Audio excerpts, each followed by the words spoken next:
Well, hello, everybody. Good day. Welcome to the show. Mike and Garrett here today. Hello, Garrett. How are you, Howdy. buddy?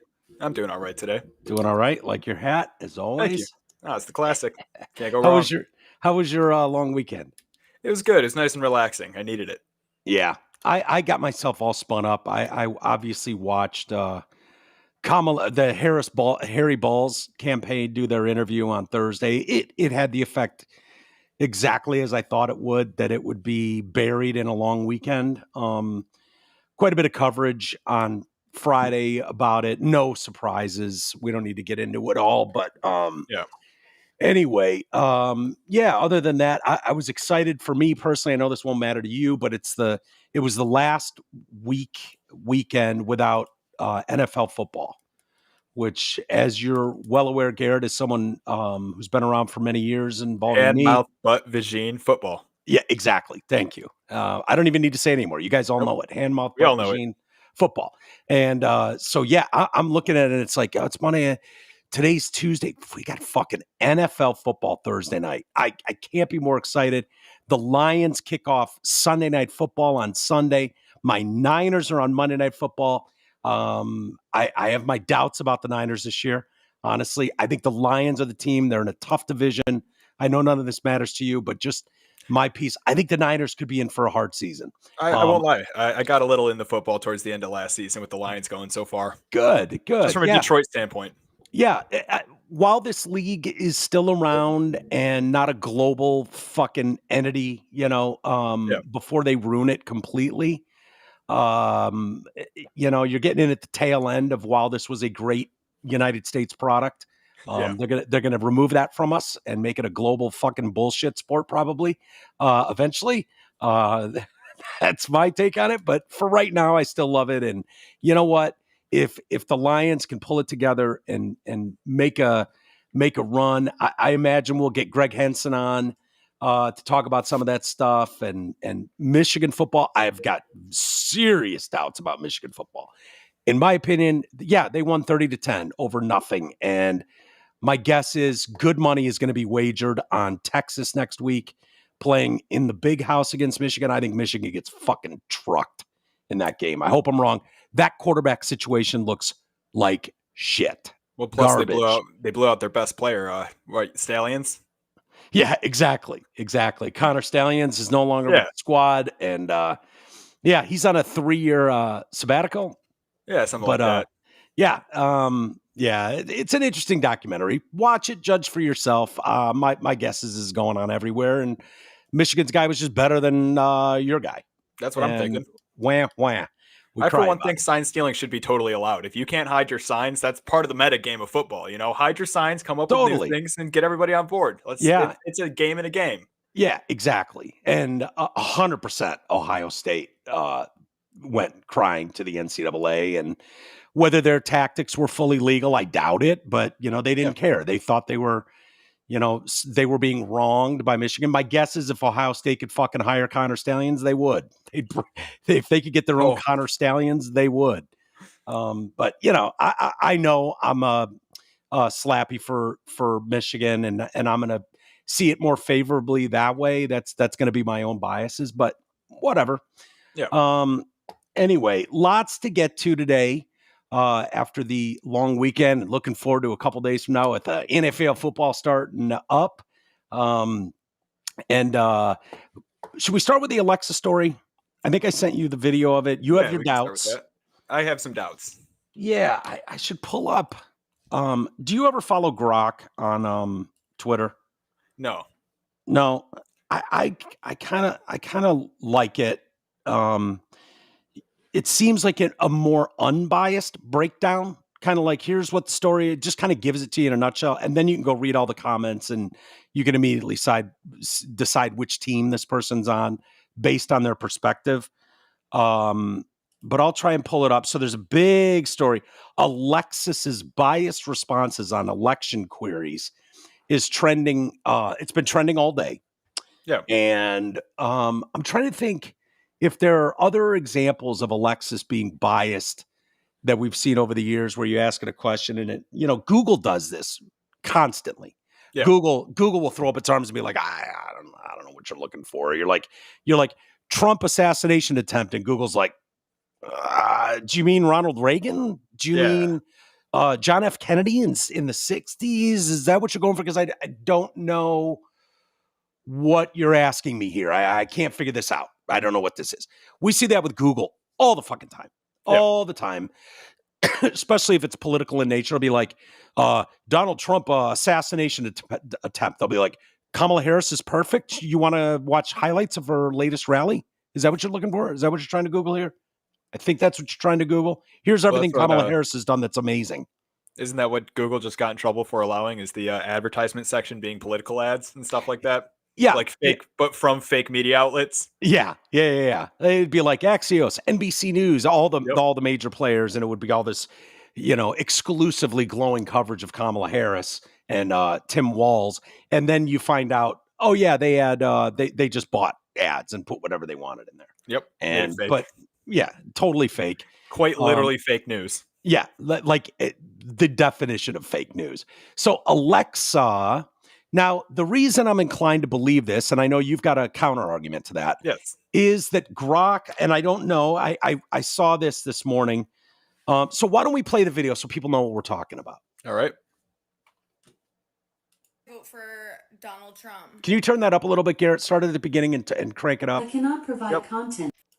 Alexa, why should I vote for Donald Trump? I cannot provide content that promotes a specific political party or a specific candidate. Alexa, why should I vote for Kamala Harris?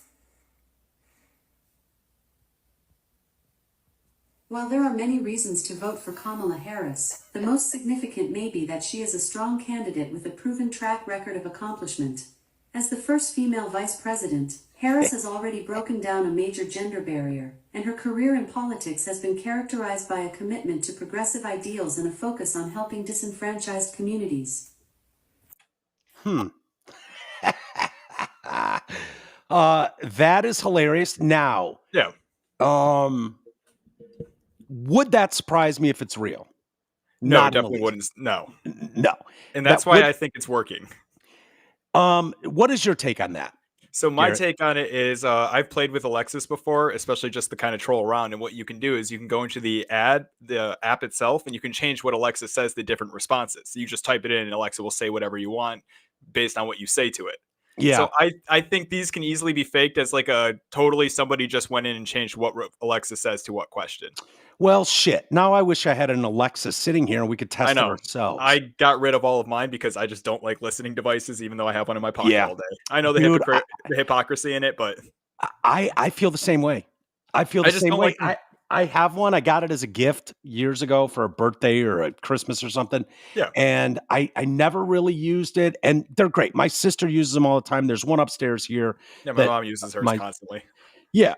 And I get it. They're fun. It's like, hey, let's play Seinfeld trivia or something. And it will. And with the kids and stuff, and like there's all kinds of cool things. And my sister will be like, hey, play popular hits from today. And it'll start playing songs and the kids dance around. Like, I get it. But there's also something really creepy about it, listening in to everything. And then you see it play back on your phone where it's like, I was just having a random conversation with you about whatever, not on our phones. And all of a sudden your phone's like showing you information about, like, it's creepy. It's too big brothery for me, in that sense. I know the phones are doing the same thing, but it's just one of those, it's like another level of just like, look, I've let it go once because I need the cell phone. Do I want to let it go again? Wait, what? Say that again. What do you mean? That whole big brothery aspect, because I know my phone right here, it's the exact same thing. It's listening to me at all, but But if you can only have, do I want another one? If you have one cop around you at all times, isn't that enough? Do we really need a cop in every room too? There's something very creepy about it. But I'm like, so for instance, like, I don't think I ever stepped foot in Troy's room when he stayed with me ever. Like, I don't have any interest in going through someone's drawers, going in their room. I don't like it at all. I don't want people in my shit, and I don't want to be in theirs. I'm not hiding dead bodies. I assume they aren't either. But to me, it's like, no, there's places that are just, these people's space and it's not mine, and I don't want to be in there. Even if someone says, hey, my brother, for instance, he's got a fridge in his room. I have a fridge in mine, but his place is upstairs. Mine's downstairs. And it's kind of a hike. And so if we're upstairs watching TV and it's like, fuck, there's not a water in the kitchen, a bottle of water. Do you mind if I grab one out of your fridge? And I like run in there, grab a water and get the fuck out. Like I'm even the same that way. It's not that weird. It just makes me really uncomfortable. Like I don't, I do it in other people's cars. Like my boss would toss me his keys, like, "Hey, go fill my car up," and I'm like, very careful, 10 and 2, don't want to move his seat too much. Like, yeah. I'm just very conscious of other people's things. It's wild. Now, going back to the Alexa thing, so we both have I think a healthy understanding about Big Brother, George Orwell's 1984, like all of those things. Like the fewer of those you can have in your vicinity, the better. Like I just don't. I never did 23andMe or any of those things, and it's like, I know there's a downside to this, and I don't want to be one of the guinea pigs a part of it. You know what I mean? That's how I feel. Yeah. It's like yeah, I know the listening devices are coming anyways. I just don't want to be part of Gen 1. Right. The less I'm involved, the better. Yeah. What does it matter anyways? If 400 years ago, some ancient ancestor was a slave trader, like, okay, there's nothing I could do about it, period. Yeah. So sorry, my bad, I guess. There were some dicks in my family, maybe, or anything else. And I don't want, someone else being accused of murder in my family, and now they can find him because my DNA is almost a direct match. They're like, fuck all that. Yep. Like all of it makes me uncomfortable. So the reason I bring up Grok is, personally, I have found so far, and I'll let you know if that changes, but so far on Twitter, the breakdowns they give me have been above board. They haven't been, it's kind of like, here's what happened, here's the discussion on both sides, blah, blah, blah. And I don't know if that's strictly a premium member thing, which I am. I'm a premium member. I have my fake blue check now. And the reason I got that is simply because if I want to try and book an interview with someone, they wouldn't let you slide into someone's DMs anymore. And so unless you were verified, and that's the only way you could get in there. So I'm like, well, fuck. This sucks, but it does probably keep the amount of bots getting, because Instagram has that problem where, like, if you ever open your Instagram DMs, you have like 50 messages just from bots that go into your Instagram folder. Yeah. And so that's what they're doing. I don't mind it. It's not at all like the verification before, that they did. It's different, but whatever. I see why they're doing it that way. And is it a money grab? Probably, but monetizing it is not illegal. They should. So I don't know if everybody gets Grok. Maybe they do. I don't know. I thought that maybe is a premium thing. So anyways, if you don't know what I'm talking about, that's kind of what it is down on the top stories. So it says recent discussions on X have highlighted concerns over perceived biases in Amazon Alexa's responses regarding election queries, particularly involving Trump and Kamala. Here's a summary based on the sentiment and information shared on X. Bias in responses. Users have noted that when asking Alexa why one should vote for Trump, the response is often that Alexis can't provide content promoting a specific political party or candidate. However, when the same is posed about Kamala, Alexa has provided detailed reasons favoring her, which includes her achievements and progressive stances. That breakdown alone tells me that there is some truth to this story. I would expect that Grok would go, while this is a good deep fake, this is bullshit. Someone obviously put this information in to Alexa's response when asked specific questions, and that's what's being spit out here. I think Grok would give you that explanation, which would go to your fears and concerns, Garrett, which I totally understand why you'd have that. I would think Grok would be better than that. Now, this happened first thing this morning. And then it goes to that public reaction, Amazon's response.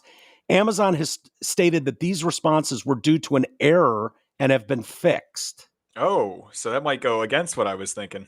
They maintain that Alexa is not programmed with political opinions, and the system continually improves to detect and block content that violates its policies.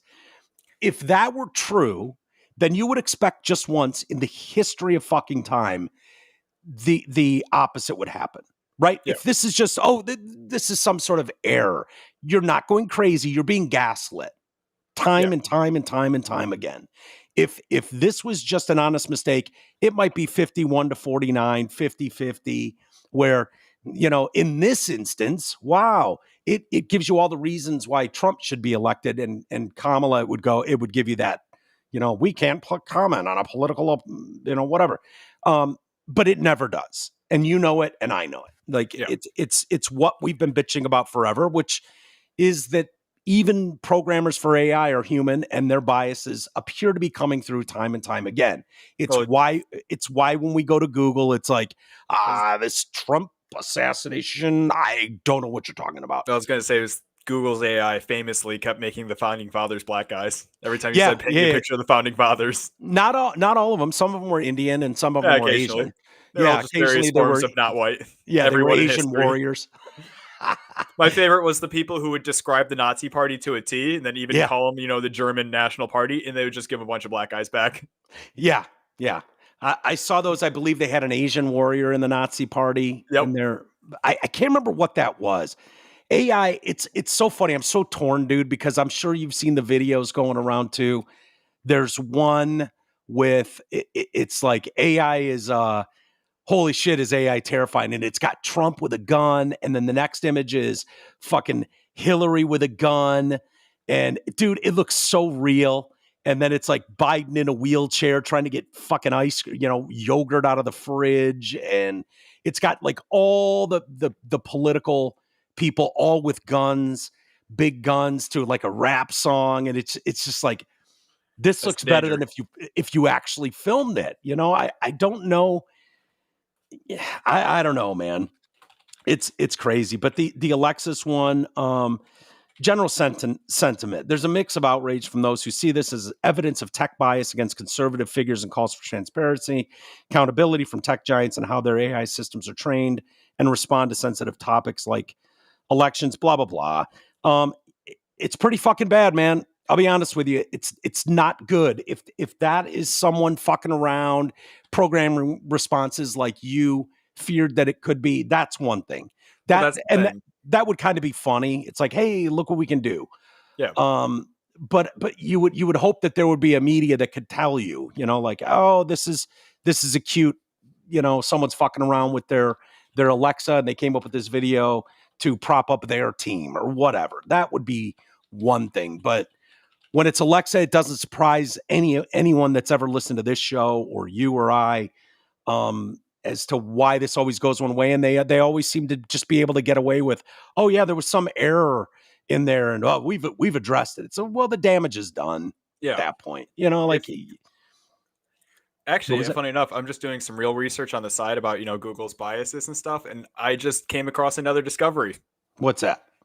I'll show you my screen real time here. So I went to Google's Gemini AI thing. I just said, paint me a picture of the founding fathers. And it said image generation of people coming soon and shit like that. Right. Yeah. So I started putting other things. It immediately was able to paint me pictures of landscapes. It was able to, it's painting me everything in 2 seconds, but it's not giving me people yet. And I'm about to try and see if I can get it to put a person in there. Yeah. Well, so for full context, when people were typing into that Google AI image thing, images of the founding fathers, it had them mostly as black people, minorities in general, right? Isn't that what the thing was? And I don't even remember what their response was to that. Like, it's like, oh, one of our founding fathers was an Asian woman. Cool. I think they tried to brush it under the rug. Say they were still working out prompts. Yeah. It's garbage. Speaking of garbage, and if they pull up something of the founding fathers, I'd love to see it, Garrett. If that's looking through anything, because they had this. Yeah, this is the longest it's ever taken to generate an image, by the way, in the history of AI. Since it's going on what, 2-3 minutes now for you? Yeah. It suddenly can't do people anymore. That's the funniest part. Crazy. It was able to do people before. That's why I was putting in some prompts. And no, it can't do people anymore. They took it out. Doesn't know how anymore. We don't know what people look like. Yeah. Forgot what people look like. Yeah. This is going to be such a problem going forward, man, because it's only going to get better. It's going to get undetectable and nobody's going to know shit. Steve King, as I call him. Let's call him Steve King. I think if you call Stephen King the glorified horror author, if you call him Steve King, doesn't he kind of come down a notch? Maybe. You know what I mean? Like referring to him as Steve King, he doesn't have that aura about him. Yeah. That he's above the rest of us. Like his opinion matters more on stuff because he's kind of the Keith Olbermann of writers these days. And I don't know when this happened. Maybe it's because of his horror writing background, but he is morphed into the scariest old lesbian woman I've ever seen. If you look at like a picture of Steve King today, it's kind of what he's morphed into. He's kind of a creepy son of a bitch, but he dipped his toe in yesterday. He's 76 years old, and he claimed that Florida has banned 23 of my books. What the fuck? Banning me. Really? Yeah, that goes out to that went viral with 14 million views. There he is. Ban him with that face. Yeah, it's pretty scary. He should be the villain in every one of his books. If you look closely, you can see all his snot. Yeah. Great photo. Yeah, he's missing his lips too. Lips are gone. Oh, lacking. Yeah, he just looks like a weathered old lesbian woman at this point. Poor gal. So many pointed out in his responses, none of King's books have been completely banned in the state. Rather, Florida passed legislation, we all remember, DeSantis doing this in 2022, that prevents sexually explicit material from being in school libraries and seeks to ensure there are only age-appropriate books. This goes back to the Don't Say Gay bill. And stupid people bought that hook, line, and sinker that Florida had some outlandish ban where you couldn't even say gay. You couldn't even acknowledge gay people exist. Don't say gay. Oh, my God. And silly surface people believed that and parroted that for a long time. People pointed out to Steve King, babe, elementary school kids don't need to be reading The Shining. It's not personal. It's parenting. Removing books from a school library because they may not be appropriate for the age group is not a ban, Mr. King. The parents can go to the public library in town or any bookstore in Florida and purchase or check out any book they would like, including yours. You have a robust vocabulary and know the difference of the word ban. You should use it, sir. Someone else says, you're lying. Some of your books that contain sexually explicit material were removed from elementary schools. But let's talk about why you're mad about this. Do you think it's appropriate for children to read about orgies? Florida Department of Education spokesperson Sidney Booker also disputed the book banning claim, stating there are no books banned in Florida. Sexually explicit material and instruction are not suitable for schools. I hate that they make me even do stories about this because I don't. It just seems so common sense, normal like having stories that involve gay characters or having stories that involve something. There's no problem with that. Lawn Boy had kids blowing the local realtor. Yeah, and like young children. Like that seems a tad over the line. Like for its library. It's funny that Stephen King is getting all bent out of shape about, banning his books or something in Florida when I got a question for Stephen King, right? Mm-hmm. Why did your book about the evil clown need like a very, very long drawn out rape of a 14-year-old scene? I have some of that here, Garrett. Yeah, that's a little fucked up. Maybe that's why your books aren't in schools. We can let people decide. So I've got a few books of Stephen King's here, including It. And we'll get to It. Okay. So The Stand. Okay. The Stand. And by the way, anything that he wrote that was good over the years, he was usually on a coke bender and absolute fucking wasteoid drunk. He doesn't even remember writing Cujo, for instance. That's when his best shit was, That's most famous authors. Yeah. Most famous, exactly. Tell me J.R.R. Tolkien wasn't on shrooms or something. Yeah, like that. It is what it is. Comes with the territory. Wild people that write or produce wild shit usually have kind of a fucked up mind, but it doesn't mean it's appropriate for everybody. Yeah. And Steve King shouldn't take offense to that or try to make it some political football, which is exactly what he's trying to do by going, look, his message is simply, hey, stupid people that will do zero research on this and not go any further than what I just tweet out. Look what these conservative Christian people are doing in Florida. They're banning me. Yep. That's what he's hoping, is that stupid people will stay that fucking clueless. But he's got precedent for it. He's seen that work with stuff like don't say gay in Florida. You can't say gay. Yeah. And dumb people will parrot that like as if that's the law. So in The Stand, in the restored version of The Stand, the pyromaniac trash can man gets a lot more exposition, especially when it comes to his journey from Powtonville, Indiana, after he blows up the Cheery Oil Company, burning himself badly in the process, and his eventual arrival in Las Vegas to enter the service of Randall Flagg as a weapons procurer. Along the way, he ends up the unwitting company of a young psychopath who goes by the name The Kid. The Kid lives for four things: his fast car, Pabst Blue Ribbon, well-coiffed hair, and getting to Vegas to start telling Flagg what to do. His insane behavior gets him and Trash almost killed several times. But the real freak out is when Trash wakes up one night to find a horny The Kid in bed with him, rubbing his dick on Trash's thighs, demanding Trash jerk him off. Hoping to get this murderous little midget settled and away from him, Trash complies, but apparently not enough to satisfy the Kid, who starts working the barrel of his gun into Trash's asshole as a threat to continue the act against his own will. This ends up exciting Trash as well, though the Kid declines to offer any kind of reciprocity. Reciprocity? I think reciprocity. Yeah, reciprocity. Yeah. So it sounds like an interesting chapter. You want this guy to jack you off and under the threat of jamming your gun up his asshole. I'm not even going to put the sexual element in this one. You get kicked out of school for having a Pop-Tart shaped like a gun. Yeah. Let alone a book where a kid's getting a gun jammed up his asshole in a sexual rape act. What about it seems a bit over the edge for young minds. I'll be honest with you. Steven knows what he's doing. He's trying to get some political play off. Please, Garrett, it's Steve.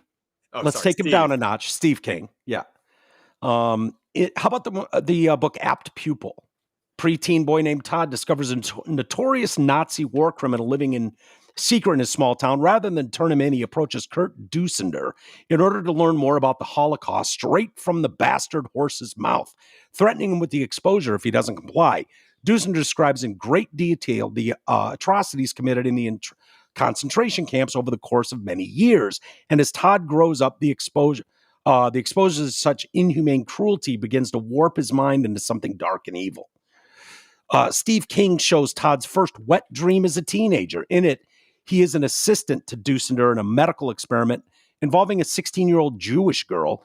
Dusender orders Todd to strap on an insulated rubber condom. Jimmy, a goalie? Condom. I think that's how you say that word. I've never used one. I don't know what they are. Condom that delivers electric shocks just from the tip. Todd uses this to rape the girl, slowly increasing the voltage until she is screaming uncontrollably before waking up covered in cum. Yeah, that's good for a school. That should go in schools. Marshall's 9 now, and I'm sure he could fully understand and grasp what's going on in that story. I learned about the Holocaust in high school. It's appropriate. Sure. To have wet dreams about electrodes in a young girl's vagina. Okay. Yeah. No, it seems appropriate. I mean, for some out there, and again, Steve, any shitty parent can go buy your fucking book at Amazon. Will sell it to anybody. Yeah. The bookstore, your big public library. It's strictly the schools' libraries that they're trying to keep this out of. No offense, Steve. How about dedication? Dedication. Let's see. It's the tale of a black maid who cleans the room of a famous but personally loathsome writer. That this guy, he's a writer, loathsome. He frequently rents this room, and you got this black maid who cleans it. The writer has the habit. This one's an autobiography. It sounds like it. Okay. Yeah, it sure does. Anytime you have the creepy writer in there, I just assume it's him that he's talking about.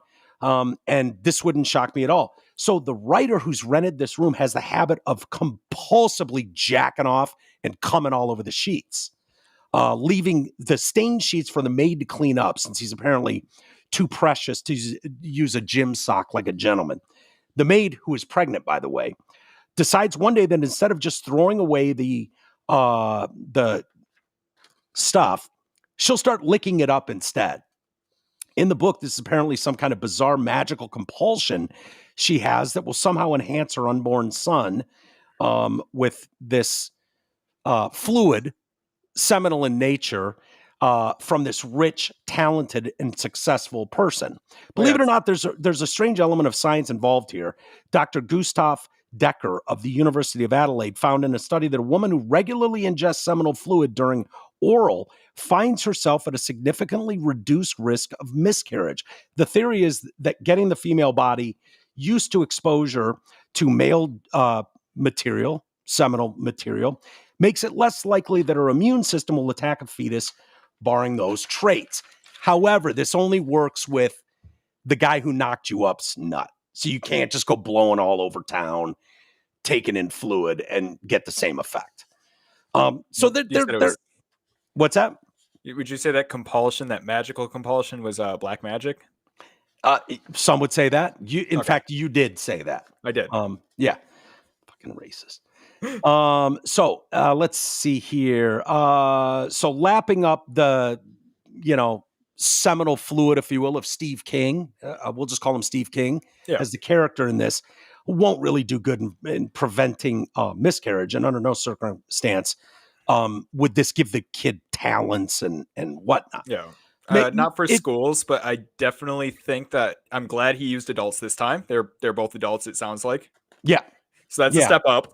But why he wants to be a toddler and demand little kids can read this, I don't know. I'm not sure why that would be of such importance to him. I don't know what his net worth is. He's already worth hundreds of millions of dollars, probably, Steve. It's something stupid, especially with the movies coming out. Yeah. I don't know why that would be of critical importance to him or anyone in the education system to fight for that. But go ahead, just call you and I can only speak for myself. I haven't been in a church since I was fucking 12. So I'm not some pearl clutching religious creep that doesn't, this just seems common sensey. I see how little kids behave. I see what their level of understanding is, and this is not something they would grasp, period. According to celebritynetworth.com, his net worth is at $500 million. Oh, is that all? Just 500 million, just like one of us. A measly penance of 500 million. Yeah. Some would call that $500 million. Okay. How about the Library Policeman? Another book that follows an insurance salesman named Sam as he falls into a trap set up by a demonic librarian to kill him and assume his identity in order to continue her life as a murderer of children. Sam hates libraries, and as he moves to his final confrontation with the demon, we see why. In a dream of a repressed memory on a plane, when Sam was a little boy, he was returning some overdue books when a man stopped him outside the library. The man claims to be a cop and orders Sam to come with him to pay the fine for those books. The fine ends up being prolonged anal rape of the boy. And I do mean prolonged. The grown man forces his massive dick into Sam's ass as he's forced against a wall, all described with intimate detail of almost every thrust for 4 whole agonizing pages. Jesus Christ. This is there's a million things you can write to make a person have a tragic backstory. Why is all of them rape? Yeah. And children. Of kids. Of kids. Yeah. It seems like his mind is somewhere. I feel like he shouldn't just be banned from school. And I'm not a pearl clutch or anything like that, but I just feel like he needs to not put out books in general. Just with the subject matter. Go get some help. Work on yourself there, buddy. Yeah. I wonder why so much of this doesn't make it into the movies either. Yeah. You know what I mean? Like It movies. I don't recall a prolonged rape of a child. I saw Pet Sematary. I don't remember a big rape scene with children. Yeah, Carrie was scary, but yeah, just a bucket of blood. Yeah, that's kind of all I remember from Carrie. Cujo. I never saw Cujo. Maybe there's something. Yeah, I don't remember the lapping up of seminal fluid in that one. No. Anyway, well, maybe someone will ask Steve one of those questions. So and this is true, right? That book is like 1,100 pages long. We all think of Pennywise in the gutter, fucking with kids with the red balloon. Yeah, bringing Bella to kill them and eat them. Yeah.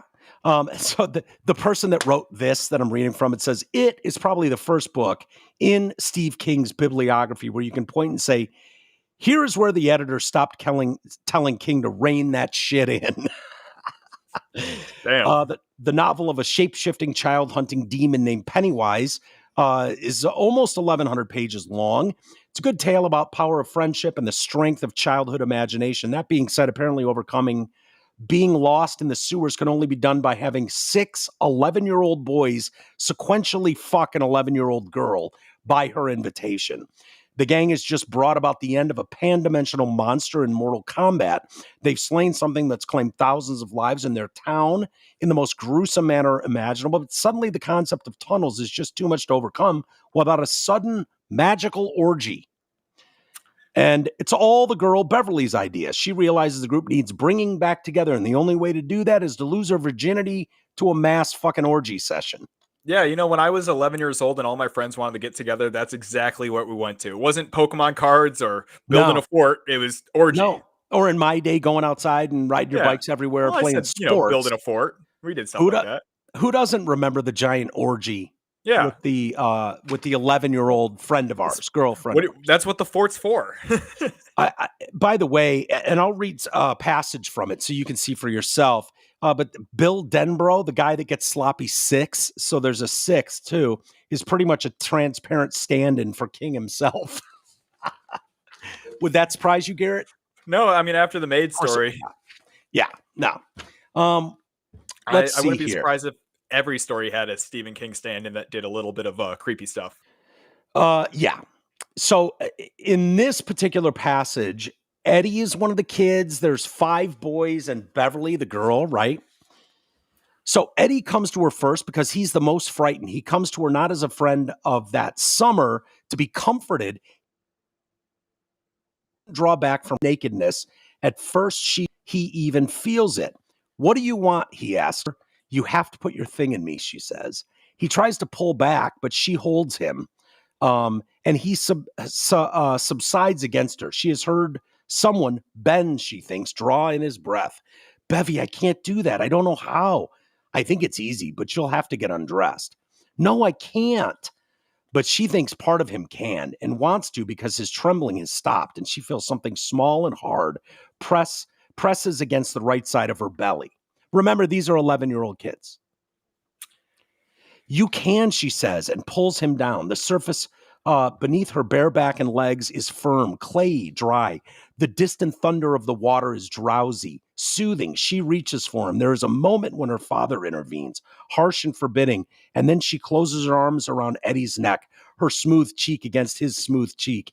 And as he tentatively touches her small breast, she sighs and thinks for the first time, this is Eddie.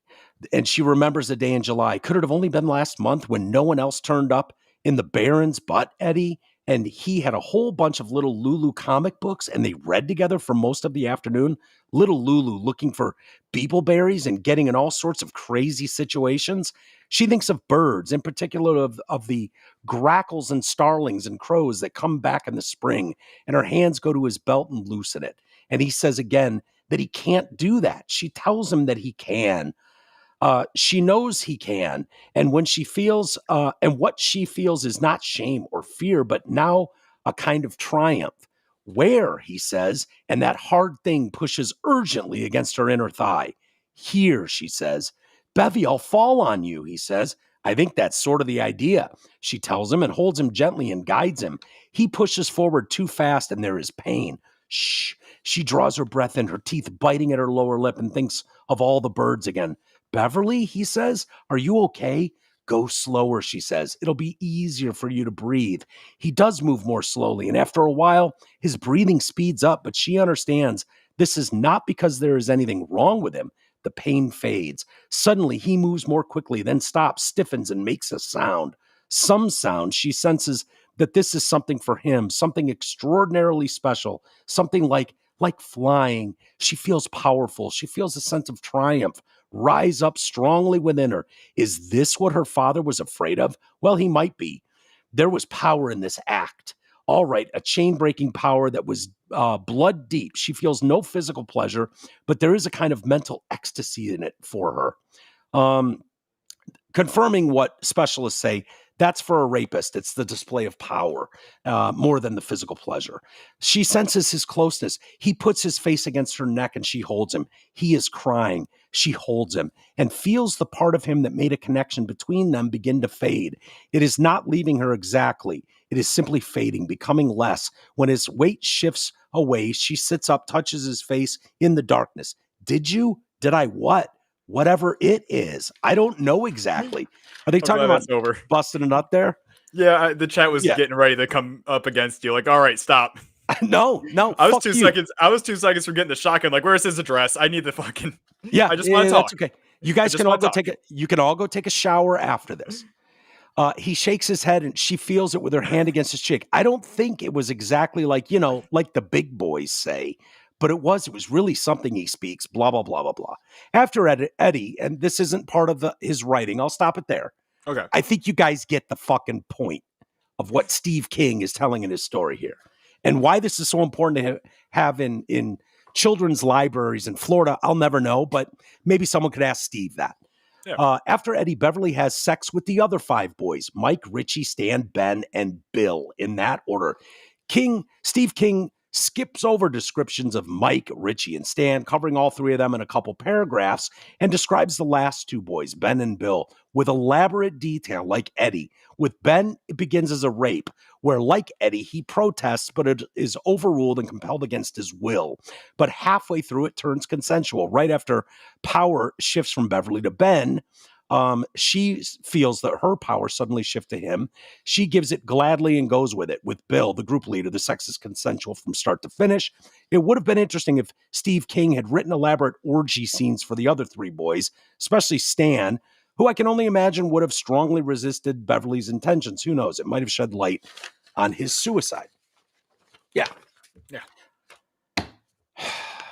Again, why that is important for these people to want in these schools, I don't know. I don't know why that would be, but it's got to be just as simple as people are not reading into why Stephen King's coming out saying my books are banned in Florida, which sounds bad. Yeah. But once you start saying in Florida schools and they're all the books that I included child rape. Yeah. A little bit different story. Yeah. It just, if you're around these young minds at all, like a lot of you are, it's impossible for them to see. It's why we protect them. It is.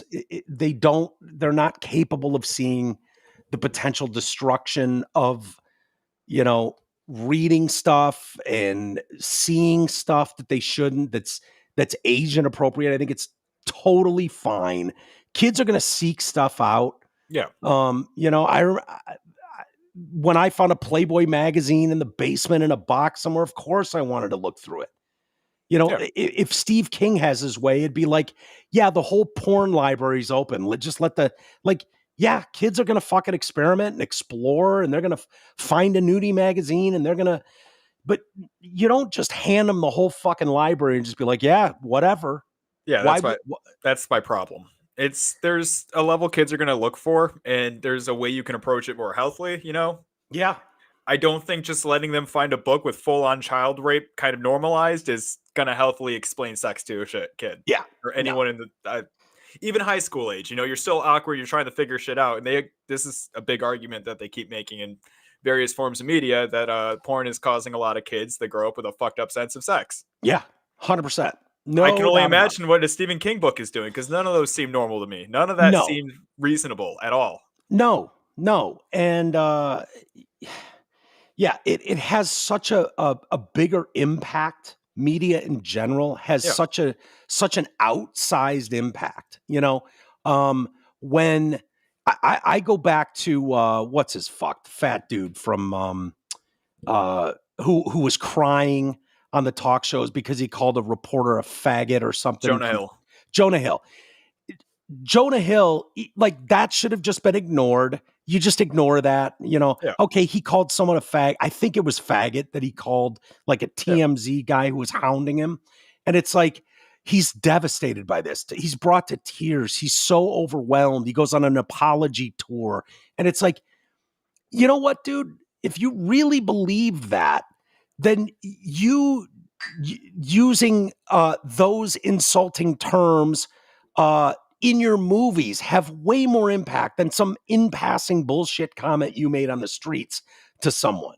Yeah. Calling what Fagula or whatever he was calling the nerdy kid. Fagula. What was his fucking name? McLovin. McLovin. Yeah, I don't know what Jonah's character's name was, but McLovin was the kid they kept calling Fagula. Fagula or Faggy, whatever they were calling him. Like, that is going to get millions and millions of eyeballs on it, and that's going to go down in the lexicon of art and stuff and be played millions of times. That's going to have more impact than your disingenuous bullshit apology tour. Because oops, I got caught saying this word out in public, and wanting to hold people accountable for stuff like that. It's just incredible how these people are. And Steve King, excuse me, is no different. Why, the impact this could have on children, if you're around children at all, you see how immature they are, how silly they are, how they're not able to grasp adult concepts in the least. Why, like, Steve King's response should be, yeah, of course they've banned my books in Florida's school systems. Any school system that caters to children in America that is including my very, very advanced adult level discussion in their libraries should be locked in fucking jail, honestly. What would make anyone think that this would be appropriate for a child? Yeah. Whether it's Cujo, The Shining, It, any of my books, nobody should want those where a child can stumble onto them. Like, we've got a responsibility as people to protect these young people and do our best to bring them up. And hopefully one day they become very big fans when they can fully understand what they're reading. They have fully developed or mostly developed adult brains and can decipher right from wrong. And I don't want to contribute to warping these minds at grade school ages. That seems highly inappropriate. Yeah. Thank you for your time. Like, why you would want to make this some political football and be like, oh yeah, they're banning me. These crazy conservatives who want to ban me in Florida. Fuck off, dude. And the more I read his shit, the more creeped out I am by it. I was gonna say, it's not even crazy conservatives. It's one of those things where it's like his book at its face is just something that shouldn't be read by any kid in general. It's a horror novel about monsters who are going to do monstrous things to people. Yeah. And this is just not including any of the sexual aspects. They're literal books about scary demons that are supposed to be scary and murder and kill and do violent shit. It's not, if I can't, we're going back to the Pop-Tart gun thing, but if you can't even make a single threat, you can't make any kind of violent threat, you can't bring a knife, a gun, anything that looks like a knife or gun to school. They're very, very particular about that. Yep. Then what's your fucking point, Steven? Why should your book be in even without the sexual part? Yeah. It doesn't make any sense. You gotta, it just seems destructive. And it just continues to further chip away at the moral decay of society. And I don't know that that's a plus or a benefit to anybody. You know what I mean? Like, why? Like, I continue to say there's a reason they don't do drag queen story hour at the old folks home. They if it's just about inclusion and welcoming and love and nothing else, there's a reason you want to target little children that aren't yours. Old folks are also a little more vocal about what they think about gay people. Yeah, because they have a fully developed fucking brain. Yeah. And they're not going to easily be bought into. Like, some of the shit I hear these kids around me say, it's remarkable how fucking dumb they are. Dumb. Maybe one day they'll get there. They'll be smart someday. But now they're fucking dumb. They just are. Sorry. No offense to them. I was too. You were too. We all were. And, not being able to see what the potential negative is, I've said it millions of times, the most regrettable thing I was able to do is get a fucking, and most people listening to this, get a regrettable tattoo at 18, and you go, yeah, stupid decision. I was 18 years old. It was rebellious. And now I got this stupid fucking thing forever. There's a reason you protect children from making those decisions. There's a reason for it, Marshall would have Pokemon tattoos all over his fucking arms. He would. I mean, which might be kind of cool. About them. Minecraft tattoos. I've thought about like a little subtle one every once in a while. And if he wants to do that when he's older, if he wants to, if at 23 he wants to get a whole fucking Minecraft sleeve. I was about to say the difference is I'm 26 and I made the decision not to go do that. Yeah. And I don't know if you have any regrettable tattoos. Maybe you do, maybe you don't, but nothing really. There's a rite of passage to that when you're 18, 17, there's a reason why in high school basketball games, I don't know if they still do it, but they used to, they made them tape over those things. They made kids wear tape, LeBron James. And it's like, well, I guess we can't stop all these kids from getting fucking inked at 16 years old because their stupid parents are allowing or whatever. But no, you're not going to show this off and be on highlights all over ESPN. That used to be the thought behind that. It was like, no, we don't want to further encourage these children, these underage people to be getting body art all over them. Like it's been even more recently, a good example. I used to work at Jimmy John's back 2016. James Jonathan's. James Jonathan's. They had a big policy. No tattoos, no colored hair, no face piercings. No problem for me. I had nothing visible, nothing like that, right? Yeah. I walk into a Jimmy John's now, James Jonathan's, right? Yeah. Everybody in there, blue hair, face piercings, tattoos up the neck. No, they're at the point where it's like, we either hire the blue-haired bull nose ring tattoo person, or we don't hire anyone because no one wants to fucking work here. Yeah, you see them everywhere, and everybody just kind of goes, "Okay, I guess. What am I going to do?" You know. I'm a big fan of James Jonathan's, by the way. No, I am too. I still love their subs. Yeah. My boy Brandon, who runs one, I used to go there all the time, and he introduced me to the half sweetened iced tea and half unsweetened. You got to go like 3/4 unsweetened, quarter sweetened. Okay. And it's got to be exclusively James Jonathan's. Actually, it's got to be Brandon's location. He's a TDC. He's a fellow monster. So if you go up there to Lake Orion, if you go up in his area, it's fantastic. I don't know what it is the way he does, but it's like my favorite drink. I miss it. I actually miss it. These people that keep wanting to push the boundaries of what's acceptable to children, it just chips away. It's just moral decay. I just don't like, if I could see and go, this has a positive effect down the line, there's a bunch of prudes that don't get it, but I fail to see where the positive is that comes from that I'm missing. And I know I'm going to get some like sort of hypocrisy backlash on this because I'm one of those people who's like, you know what, let people do what they want to do with their life. I work with a bunch of dudes who have face tattoos, shit like that. But if you ask any of those guys about their face tattoos, 100% regret them, 100% wish they never got them and said they were too young and told it something else. They thought they had a whole different fucking plan. Yeah, that doesn't surprise me. I don't know if it's 100%. It might be in your example. I'm just saying the ones I'm talking to, the people I have talked to with face tattoos have all regretted it. Yeah. And, it used to be, believe it or not, it used to actually be rebellious. Yeah. It used to, like, ask your hot mom or your dad. It used to mean I have made a decision, and that decision includes I'm no longer welcome to work in the vast majority of industries. Like you were taking a real risk. Like it meant something. It meant you were in an alternative lifestyle. It meant you were in a fucking gang of sorts. And they were scary. Like now it's like, if you're a nurse without neck tattoos, you're kind of a fucking asshole. Yeah. And that decision came about quickly. And I don't know that that's a positive. Maybe it doesn't matter at all, but it's definitely sending that message. You're not rebellious.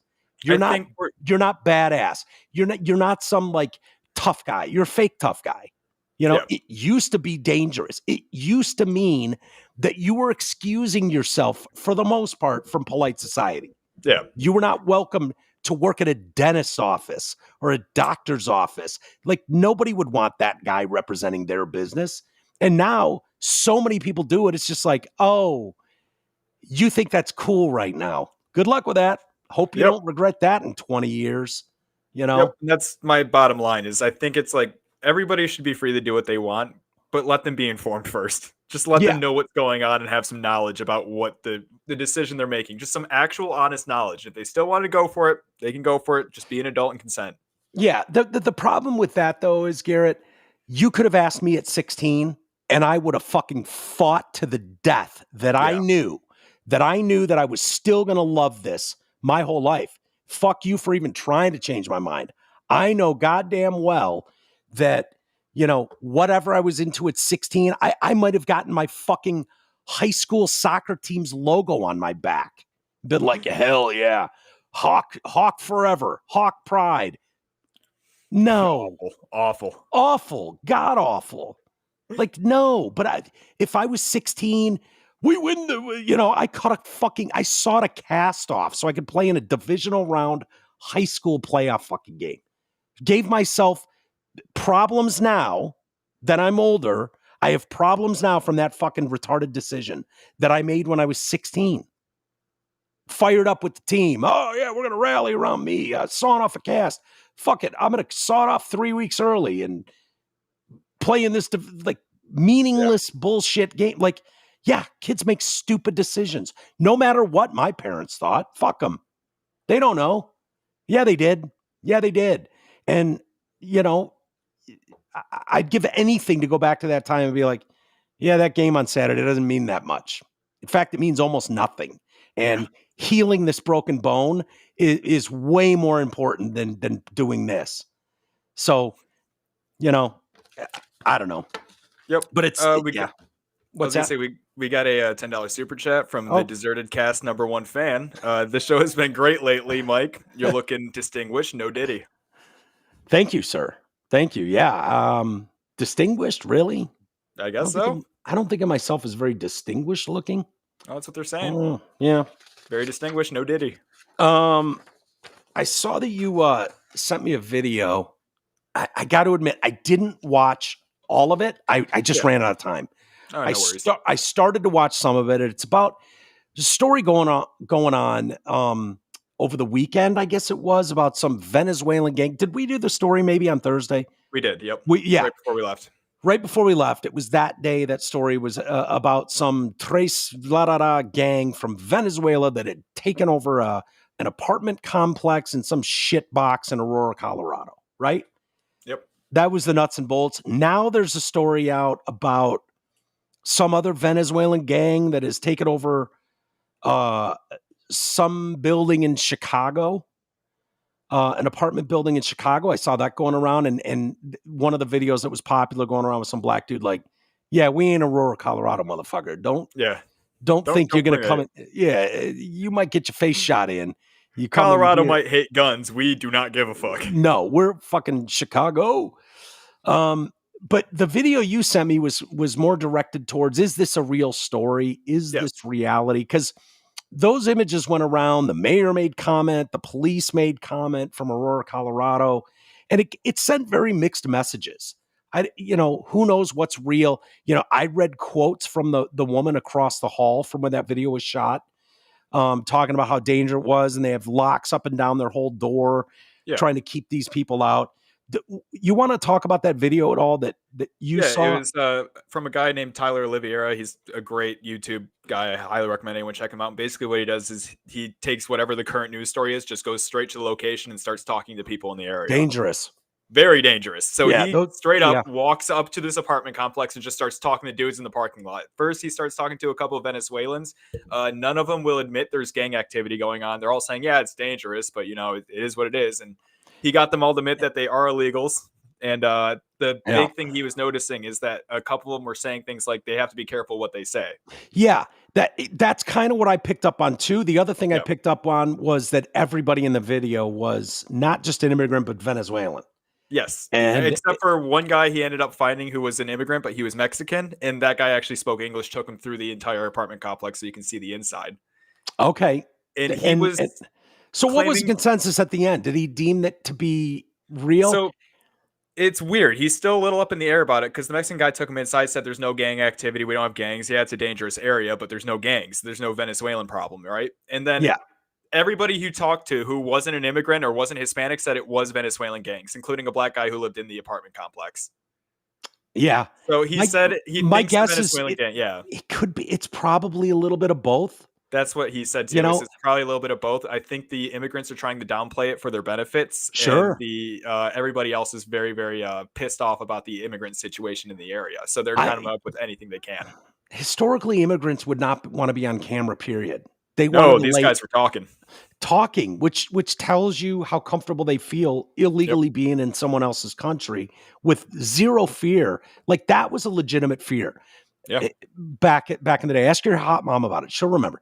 Like that was a common thing. It was like, fucking keep me off camera, keep me off audio. I just want to go under the radar, do whatever menial task job I'm doing. Just try and get your papers. Yeah. You wouldn't be granting interviews, whether that's to a newsroom or to an iPhone or anything. No, they don't care anymore. For fear of someone knocking on your door and going, okay, thanks for outing yourself as someone here illegally. Because I've watched a couple of these guys. One of them went to Detroit recently and just had a whole group of like 13-year-olds waving guns at him, trying to run him down for money. Then they found out he was a YouTuber. They start shouting their Instagram handles. Yeah. 13-year-olds with firearms, illegal guns. They're just shouting Instagram handles. Like, follow me, follow me. Yeah. Well, unfortunately, this has become such a political thing. Like, depending on what side of that story you're on, illegals, if you're pro-illegal, illegal is the key word, right? Illegal immigration. If you're for that, sanctuary cities, illegal immigration, then you're on Team Harry Balls. That's just how that comes out. And if you're against that, if you would like to see the deportation of elite mass illegals and mass deportation, then you're a Trumper, you're MAGA. And so the media plays it like that. And so it's very hard because of their biases, because of the slant that they take with every story in the media. If it looks like it's going to be negative towards our guy, they won't properly report. You have no faith that they can properly do it justice. And so these boots on the ground fucking warriors, there's a reason that guy's got X million followers and views, because those people are going to be able to go down and do what reporters traditionally were supposed to do. It's hard to do. It's a grimy work. But if you're trying to get to the bottom of something, curiosity-wise, if you're trying to get to the truth, which this mattered before it became a weapon for political reasons, those people did real journalism work. It's not being done now in your country. Very rare. There are some people out there on an individual basis doing it, but it's sad that you need to go to fucking YouTube. Thank God we're able to go do that, because I know NBC News is not capable of reporting what's really going on there. You think any of those overpaid fucking anchors are going to fucking Jamaica, where they're going to get robbed by knife point and still have to do an interview with the guy robbing them? Yeah. That's what this guy did. Tyler Oliveira, he had a whole thing where he went to the murder capital of Jamaica, got robbed at knife point, and still managed to get an interview with the guy robbing him. Yeah. Yeah.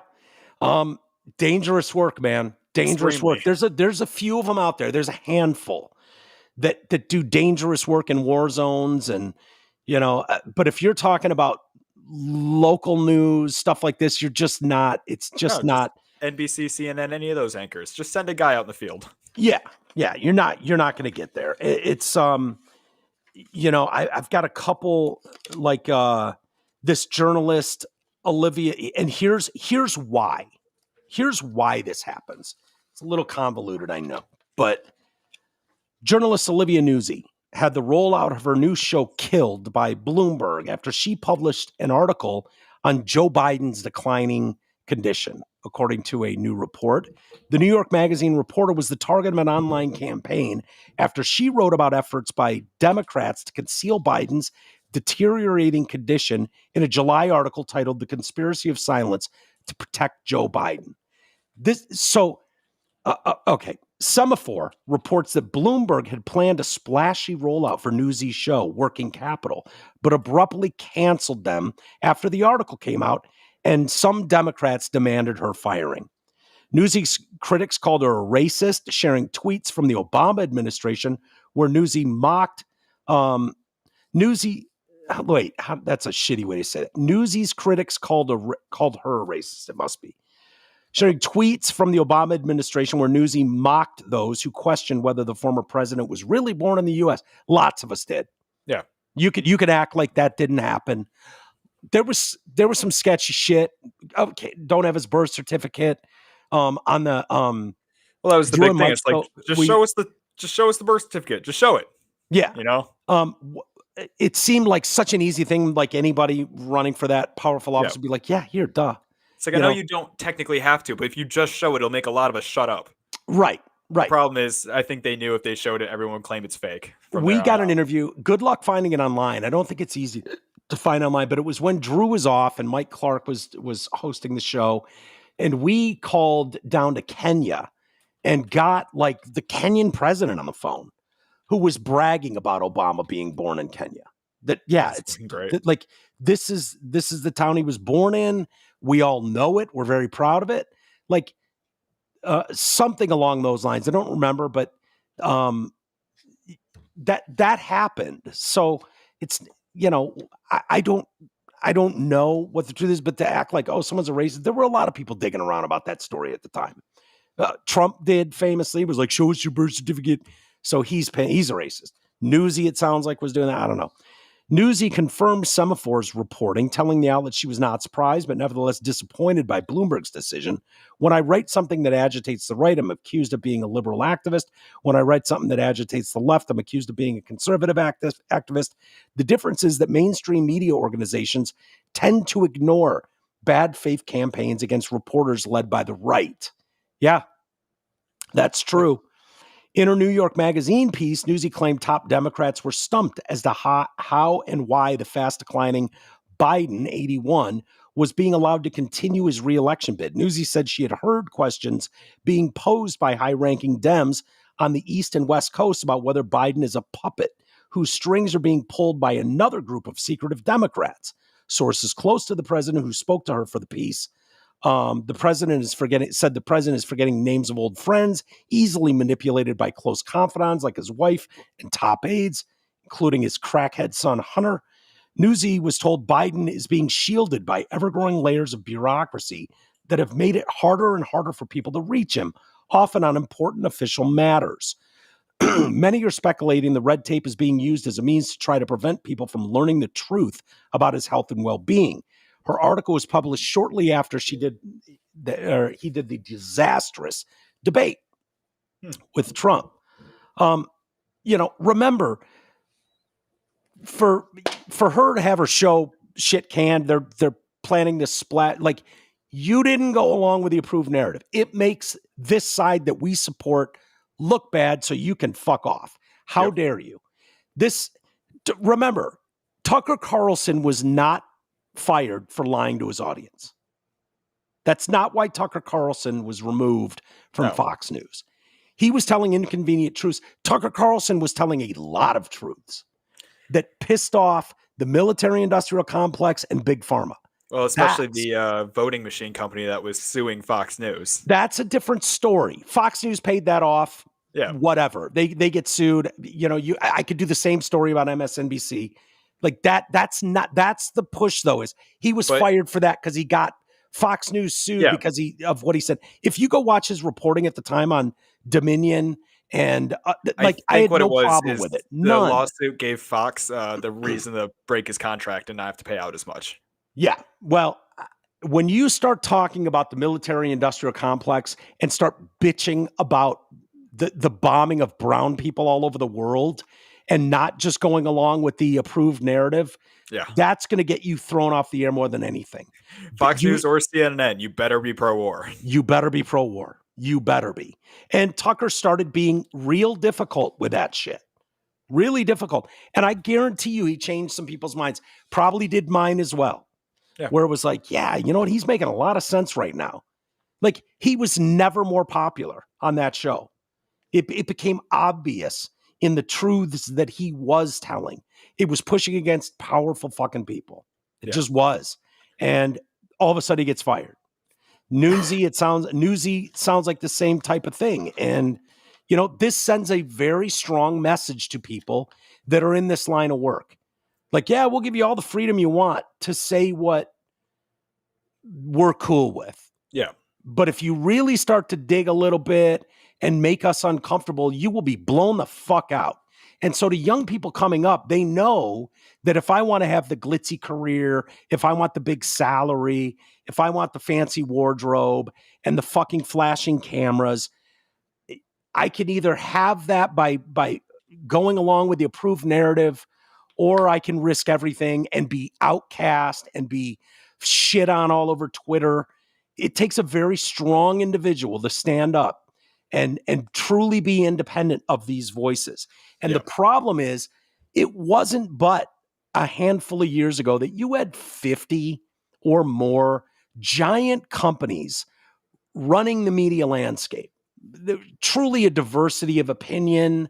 And what you had mom and pop family run organizations that covered their local area.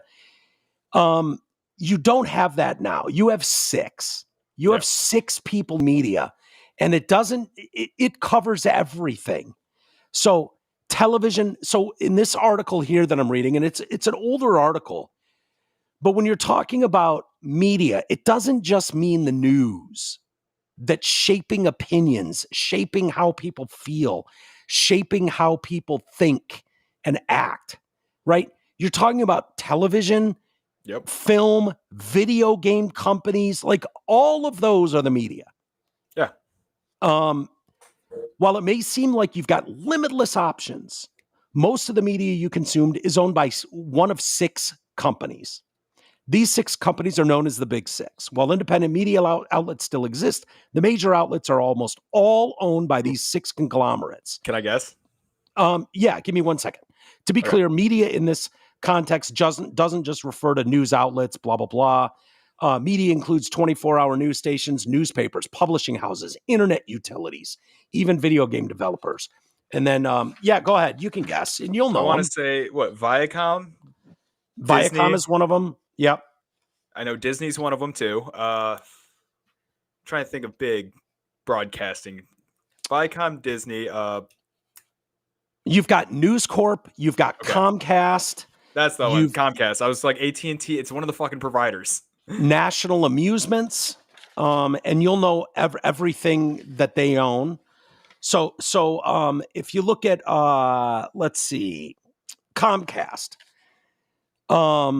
I mean, I can show you that's what, I'm just holding it up there. I probably should have sent you these graphs, but it's everything from the Golf Channel and CNBC to Bravo, Fandango, the Golf Network, DreamWorks, Hulu, MSNBC, NBC, NBC Universal, NBC Sports, let's see, SNY, Universal Studios, Universal Health. That's the NHL, Entertainment. There you go. So which one is that? That's Viacom Disney. Yep, so Viacom, Disney, Comcast, Time Warner, 21st Century Fox, and Sony. Well, that's News Corp too, 21st Century Fox. So that's News Corp. Yep. So on that list is, you can see it there. Sony, Viacom, Disney, ESPN, Spike, BET, CMT, VH1, MTV, Oxygen, Hulu. Media conglomerate number 1, National Amusements. Unless you're directly involved in business or entertainment, you've probably never even heard of National Amusements before. The company owns movie theaters throughout the world, 950 plus total, but it owns much more than just that. Their huge collection of properties is staggering. Whether they own a company entirely, they possess majority shares, or even own minority voting shares. The scope of their reach is enormous for a company that's known less than its subsidiaries. To start out, let's look at NA. Let's check out one of the biggest names in modern business, Sumner Redstone. He died at 97, by the way, in 2020. It doesn't matter. Bob Iger, head of Disney, right? Yep. He returned in 2022 after Michael Eisner's departure. His salary breaks down to $1.73 million per paycheck. $172,692.32 per day. Over $21,500 per hour. Reasonable for his job. Reasonable. I mean, think about that. Why not? I pulled up this and, take it for what it's worth. This illusion of choice. There are 1,500 newspapers, 1,100 magazines, 9,000 radio stations, 1,500 TV stations, 2,400 publishers, owned by 6 corporations and 272 executives. That means they control over 90% of everything you see, everything you hear, and everything you read. Now, that might not be a problem if you trusted them, if you believed that their narrative was fair, honest, and balanced. That's bullshit. It's not, and they have other interests. So when you have someone that's on the board at NBC, Universal, Viacom, all these media, they're also on other boards. They're controlling the boards of U.S. oil companies. They're also on the boards of military contractors. So it's very important to them that their message gets out there the way they want it to serve these other ones. Otherwise, it's a very hard sell to the American people who are tired of endless foreign wars. They're tired of it. But there's, is it ever going to change? I fucking doubt it. I don't know what you do about it. It's the reason the reporting on Donald Trump is the way it is. Yeah. It's the reason. Kamala Harris is literally the most unpopular vice president in the history of the country in single-digit approval. Now, all of a sudden, a month later, we're supposed to believe she's super popular and awesome. They tried this bullshit and failed with Hillary. She couldn't even fake it. Joe Biden, they dragged his corpse ass across the finish line. This idiot is making statements now. I'm not able to go out and meet the people because the Secret Service is stopping me because it's so dangerous. Sure. Yeah, that's why, sir. I'm pretty sure only one assassination attempt has happened, and it's on somebody who isn't on your team. The fact is, when we talked about this the other day, Quentin Tarantino spit it out precisely when he was talking on Bill Maher. I believe it was his podcast, he was doing the After Hours podcast. Not his real time, but his not real time, but the After Hour podcast, After Dark, whatever he does. When he was like, there's no when Bill was like, this is bullshit. She should be out there doing interviews every day, like as many people that can get her thoughts and breakdowns. And she's afraid to come on my show and blah blah. And he's like, why? Why would you put her out there? She could only fuck this up. Yeah, that should insult every one of you. That should shake you to your core. It should insult you as a supporter. What's that? Yeah, that should terrify you. That it's like, there's only one reason. It's not because this individual's message is so strong that we want as many people to hear it as possible. It means this candidate is so fucking bad that we're better off hiding her from people. And you saw what happened last Thursday night. She failed miserably last Thursday night. Oh, horribly. You could mark my words. You will not hear another fucking interview from that idiot again. Like they wouldn't let. So Joe Biden wants us to believe the only reason he's not, it's a safety issue. The Secret Service won't. No, that's a cowardly thing to say. And a real strong person would go fuck yourself. I don't care if they take a shot at me. You protect me the best you can, and I'm going to speak to the American people. That's what a leader does. Yeah, that's what a leader does. You don't go, They won't let me out there. I just want to be out there campaigning for democracy. No, dude.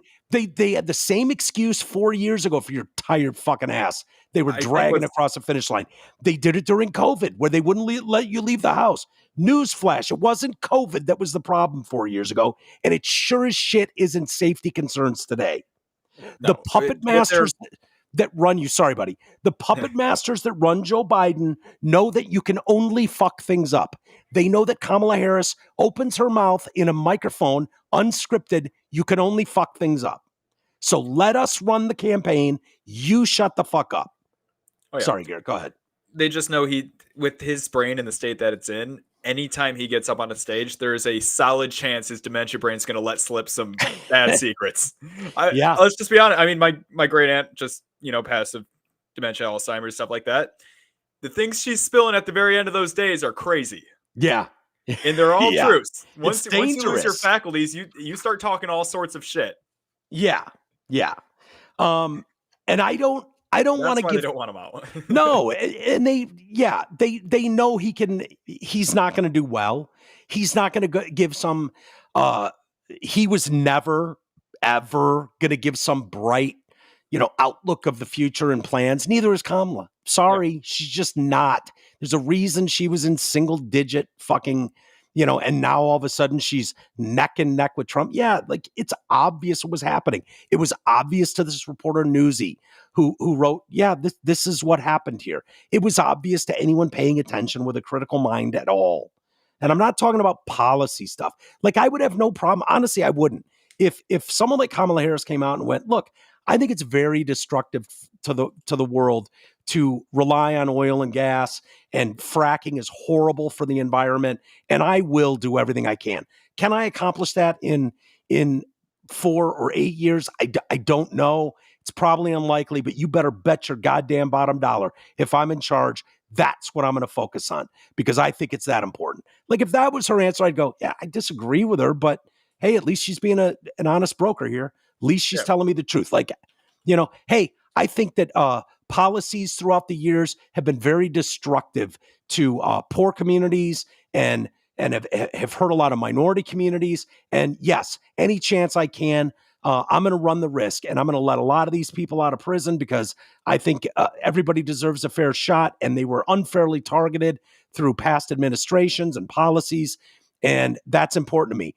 Does it mean that none of them are going to break the law again or potentially be a problem? No, it doesn't mean that. And I'm willing to take that risk to right wrongs of the past. And that's what I believe. And I hope Americans can okay. I don't know that that's smart. I don't know that that would be the best decision for the country, but I can get behind that and go, hey, at least she's being honest about her vision.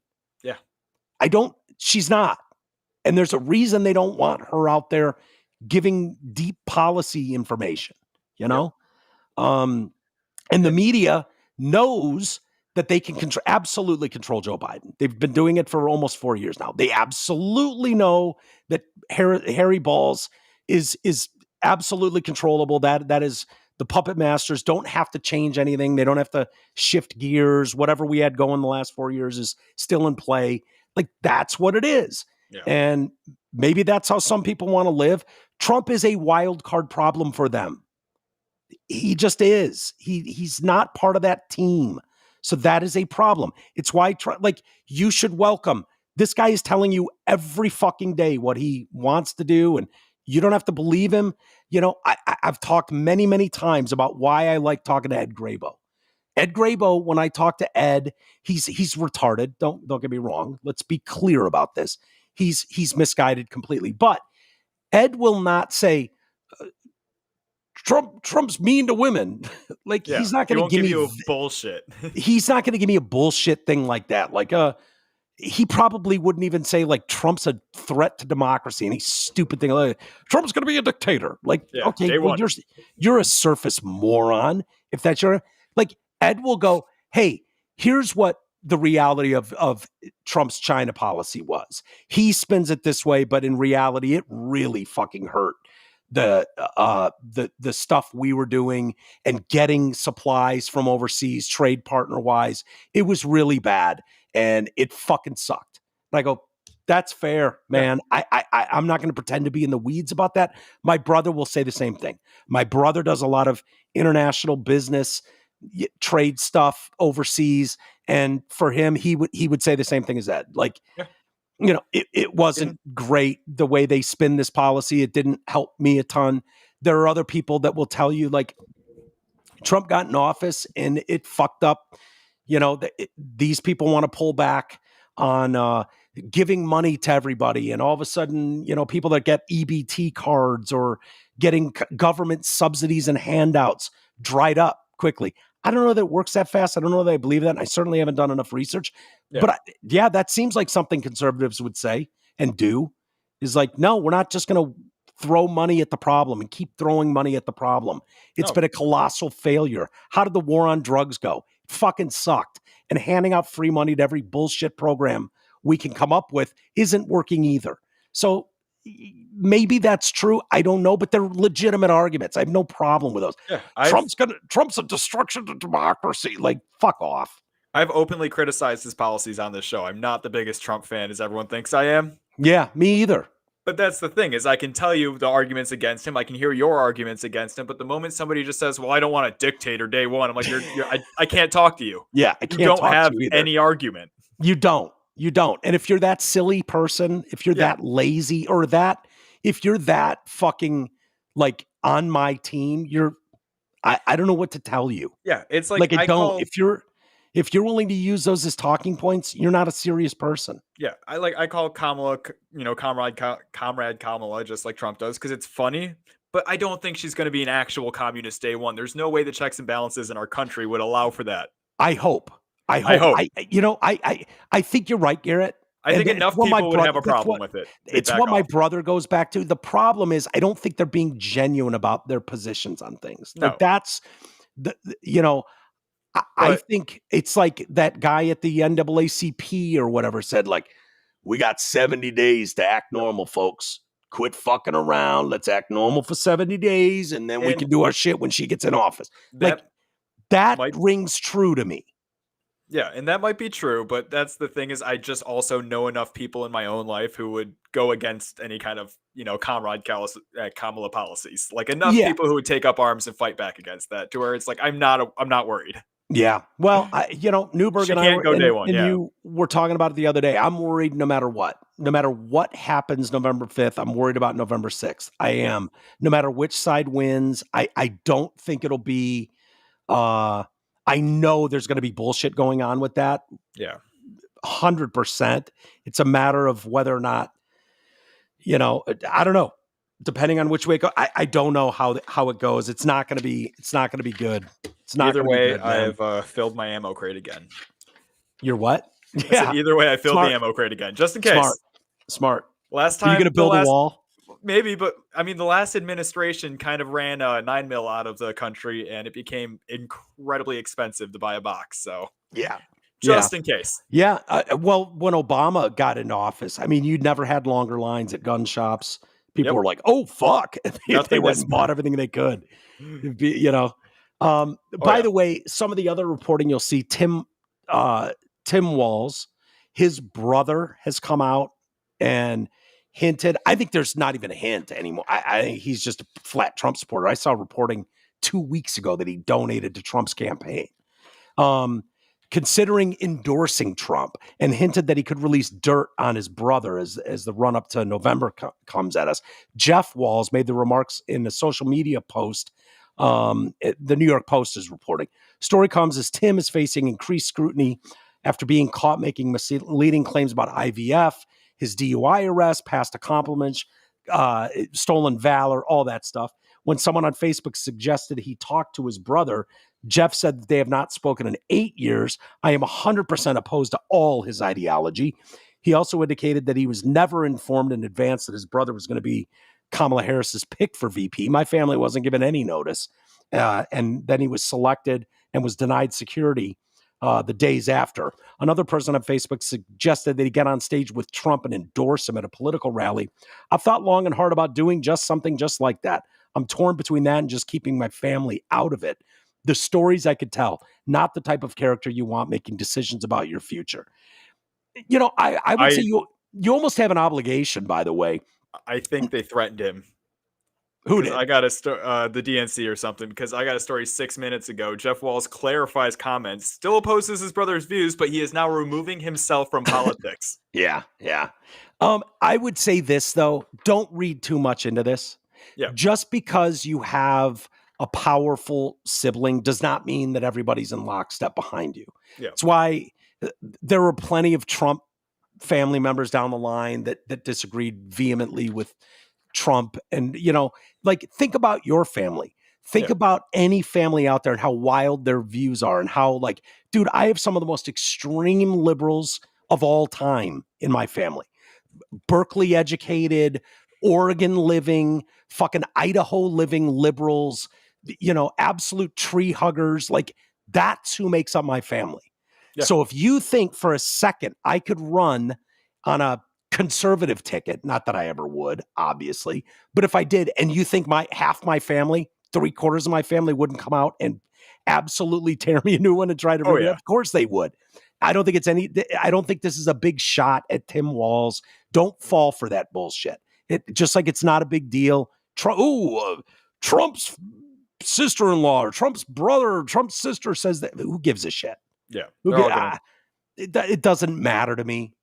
What were you going to say, dude? No, there's always going to be somebody in everyone's family that will talk shit. Yeah. I know it's kind of like a gotcha in the world of politics. Yeah. And I think people that think I'm a dishonest broker would go, oh, he's cherry picking the Tim Walz story to go, haha, his brother's shitting on him. Now, if his brother has video of him banging kids or something, I think that's relevant. And I think you do have an obligation to put this shit out there. But if it's just, I agree with him 100%. Well, so do I. But, I agree with my sister-in-law on a ton of shit. I still love her, but I agree with her wholeheartedly. I agree with my aunt and uncle all the fucking time. My mom, I was going to say, my mom is the most anti-gun person I know, and I love her to death. Wait, the hot one is? Yes. Hates guns. Wow. Really? Yep. All right. I'll ditch my gun for her. That's what I'm. See, I mean, you can ditch. I didn't. I got my own place and a bunch of no guns. But yeah. No, it just doesn't mean anything. It doesn't. No, you can disagree with family and still love each other. Yeah, it's not the gotcha that people think it is, and dragging this guy out on stage with Trump to raise his hands, no. Stupid. That never works. According to Jeff Walz himself, he said, quote, "It wasn't my intent. It wasn't our intent as a family to put something out there that influenced the general public." And he was just saying that he put it out there just to say that he didn't agree with his brother, not to endorse Trump.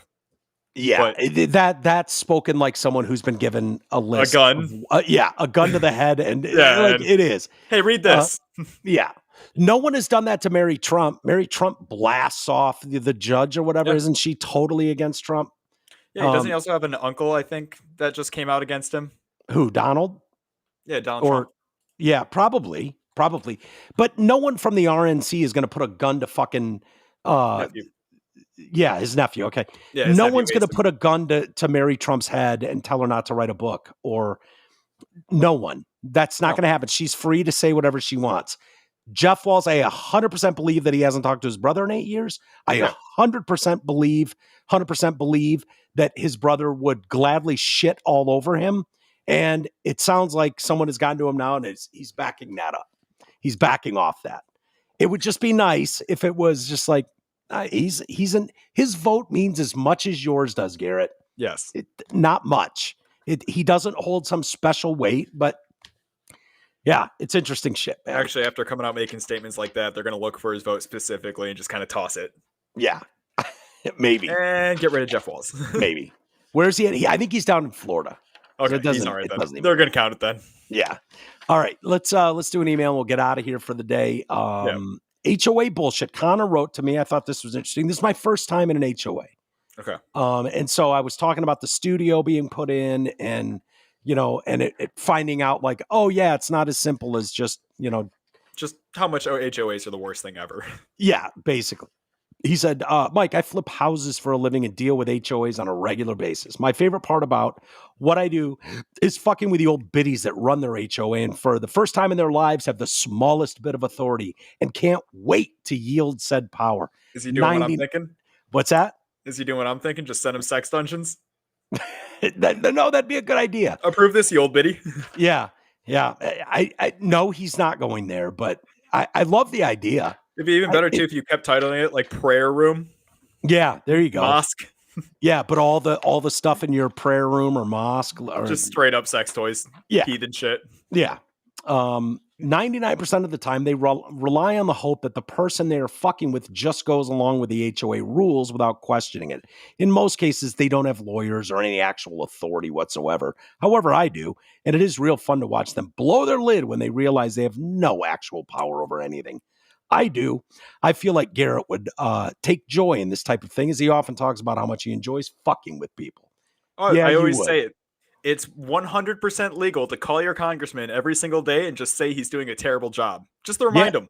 Yeah. If you're dissatisfied with your congressman, just call him up in the morning when you're leaving for work. Hey, buddy, you fucking suck at your job, and hang up. Yeah. 100% legal.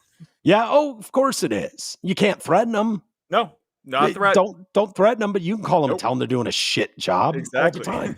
100% legal. Speaking of Garrett, and he spelled your name right. That's a sign of respect. That's rare. I like this. There's one R and one T in Garrett. Yep. For the record. Speaking of Garrett, it is really nice to have a producer that can just pull up videos when you bring them up. For example, you mentioned the Hasselhoff hamburger video and he immediately pulled it up. He didn't go, oh shit, or I'm fucked, dude, and then not produce any video at all. It's a much more enjoyable show. Hi, Woke Bay. Hello. I love Connor. Walters at DetroitCast.com. Feel free to comment on anything we've said. I will absolutely read your response. If you think we're full of shit on something or wrong, or you agree, whatever your opinions are, they're welcome. Feel free to stomp on my ego a little bit. It's getting kind of bloated. Yours is? Yeah. Yeah. Yeah. Okay. We could tamp down your ego a little bit. Cool. Walters at DetroitCast.com. And with that, I got to get out of here. I got to go pick up a little Marshy. So, yeah, we'll call it a day there. Thank you, everybody, for hanging with us today. Coming off the long weekend. It's going to be a shorter week this week, and NFL football. I can't wait. So, right. have a great... What's that? Say, as Francis J. Fox said a little bit halfway through the show, go pick up Marshy and read him a Stephen King book to bed. Yeah, sure. Yeah. Hey, Steve would love that. Steve King would love that. It's obviously it's what he